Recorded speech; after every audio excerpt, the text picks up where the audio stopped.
지난 2015년 10월 이후 2년 10개월 만이죠. 금강산에서 열리는 제21차 남북 이산가족 상봉 행사가 이제 하루 앞으로 다가왔습니다.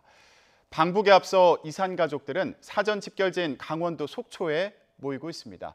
취재기자 연결합니다. 지환 기자. 네, 이산가족 사전 집결지인 강원도 속초 하나리조트입니다. 네, 상봉을 앞둔 가족들 많이 떨릴 것 같은데요. 그곳 분위기 어떻습니까? 네, 그렇습니다. 지금 내일 1차 상봉에 나가는 방북 가족들은 이곳 속초 리조트에 모여서 하나 둘씩 등록을 하고 있습니다. 이미 등록을 마치신 분이 70명이 넘었습니다.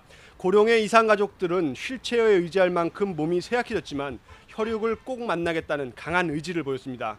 일찌감치 등록을 마친 가족들은 의료진의 진찰을 받거나 북측 가족에게 전달할 앨범을 만들기 위해서 사진을 찍는 모습도 볼 수 있었습니다. 이제 하룻밤만 더 보내면 65년 가까이 꿈에서나 그리던 북측 가족을 만나게 되는데요.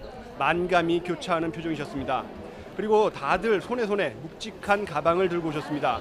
방송 직전에 저희가 좀 살펴봤는데요. 옷이나 의약품, 화장품 세트처럼 북측 가족에게 줄 선물도 한가득 준비한 모습을 볼 수 있었고요.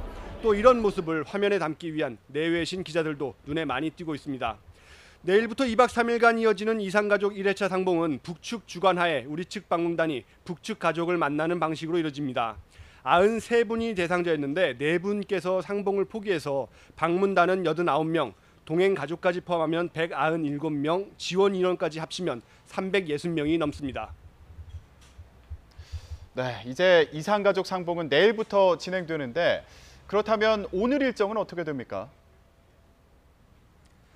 네, 오후 일정을 말씀드리면요. 오후 4시까지 등록을 마치십니다. 그리고 자원봉사자들, 대한적시에서 자원봉사자들의 도움을 받아서 등록을 마치시게 되는데 그 이후에 오후 4시 반부터 1시간 동안 같은 건물 7층에서 방북에 따른 교육을 받게 됩니다.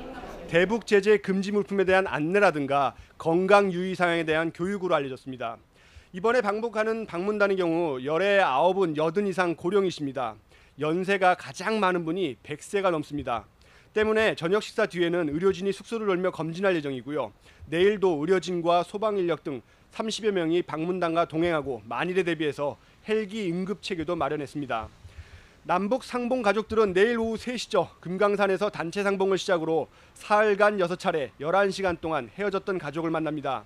지난 4.27 판문점 선언으로 성사된 이번 이산가족 상봉 행사는 2015년 10월 이후 약 3년 만에 열리는 건데요. 지난 한 달간 면회소와 온종각 등 상봉 장소라든가 금강산 호텔, 외금강 호텔 같은 식당과 숙소에 대한 보수 공사가 진행되기도 했습니다.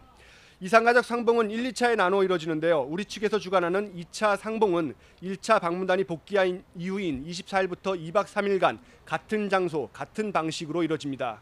지금까지 강원도 속초 하나리조트에서 YTN 지환입니다.